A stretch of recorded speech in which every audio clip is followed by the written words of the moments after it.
Qualche giorno fa, a The Black Vault sono stati rilasciati dei documenti relativi all'Airborne Object Identification and Management Synchronization Group, e stiamo parlando di una task force governativa militare del gruppo di sincronizzazione per l'identificazione e la gestione di oggetti aerei non identificati.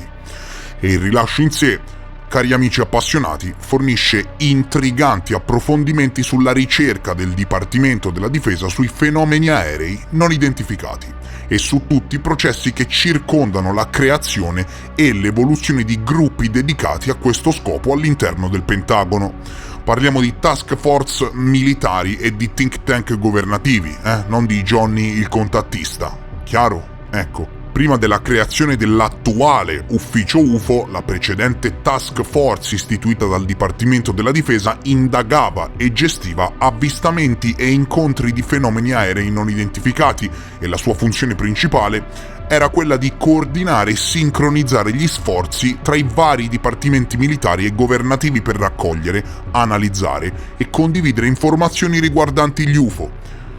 È tutto pubblico e consultabile dai siti ufficiali. Il sito The Black Vault ha ricevuto, ai sensi del Foglia, un fascicolo che fa capo a questa task force che, sinceramente, mi ha fatto unire i puntini. Dovete sapere che in una stringa presente sul documento dove rispondono a domande frequenti viene scritto che il Dipartimento ha trovato prove di tecnologie extraterrestri? Gli esami sulle incursioni da parte degli UAP sono ancora in corso. Mancano però informazioni sufficienti nel nostro set di dati per attribuire i suddetti incidenti a spiegazioni specifiche. Ecco perché, secondo loro rimangono non identificati, chiaro? E poi scrivono qualcosa che sinceramente mi ha dato molto su cui riflettere. Non è lo scopo della task force cercare prove di extraterrestri. Altre parti del governo lo fanno. Capito? Altre parti del governo lo fanno su documenti ufficiali, ad esempio la NASA, che cerca prove della vita aliena su altri pianeti. Ecco, cari signori, intanto non hanno negato, avrebbero potuto tranquillamente negare, ma a questo punto direte: sì, figurati se la NASA spreca il proprio tempo per studiare gli UFO. Ebbene, il 9 giugno dell'anno scorso, ci ho fatto svariati video, hanno attivato invece un programma di studi UAP che produrrà un rapporto che verrà reso pubblico questa estate. Ma in realtà la flash news che vorrei pubblicizzare sul canale, per quanto sono convinto che forniranno sempre le solite informazioni marginali, però un'informazione che volevo trasmettere è relativa a questo comunicato ufficiale NASA presentato 5-6 giorni fa sul sito della NASA, ve lo condivido su Telegram a fine video, che recita come segue. La NASA terrà un incontro pubblico alle 10:30 mercoledì 31 maggio del suo gruppo di studi indipendente sulla classificazione e valutazione dei dati sui fenomeni anomali non identificati. L'agenzia ospiterà anche una teleconferenza con i media a conclusione della riunione. L'incontro completo andrà in onda su NASA Television, sull'app NASA e sul sito web dell'agenzia fino alle 14:30, penso ora americana.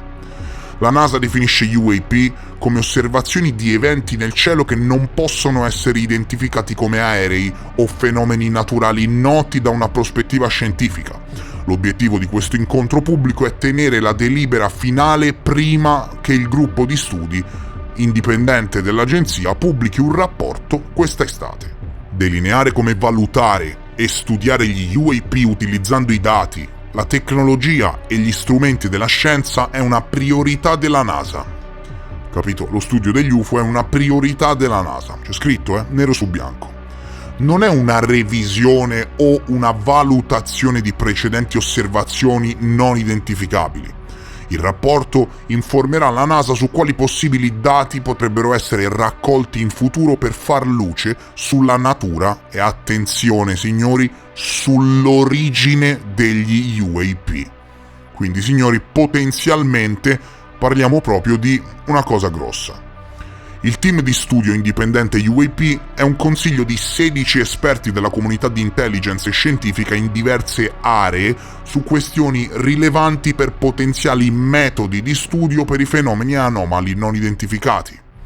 La NASA ha commissionato uno studio di 9 mesi per esaminare gli UAP da una prospettiva scientifica e creare così una tabella di marcia su come utilizzare i dati e gli strumenti della scienza per far progredire la nostra comprensione UFO.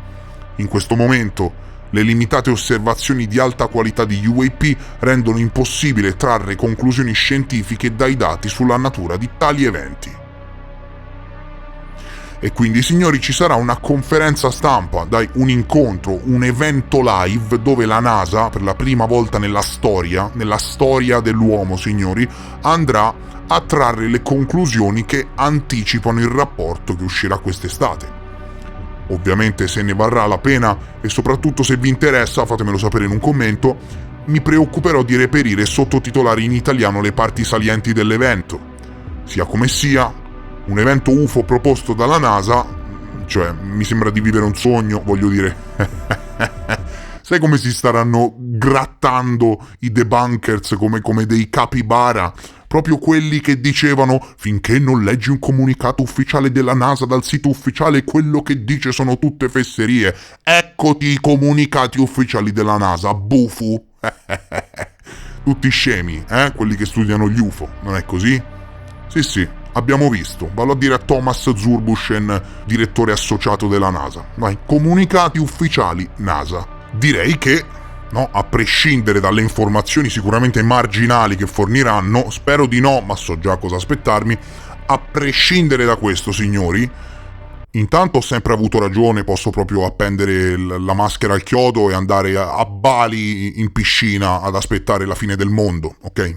Questa è una parentesi, però comunque questo è un evento molto significativo per la storia della ricerca UFO internazionale, proprio perché, se ci pensate, vedere la principale agenzia che si occupa di spazio, che studia in maniera così attenta e seria da una prospettiva scientifica un fenomeno così controverso e discusso nel corso degli anni, significa che, insomma, a prescindere qualche fondo di verità relativo alla correlazione fra UFO e spazio profondo deve esserci, non trovate?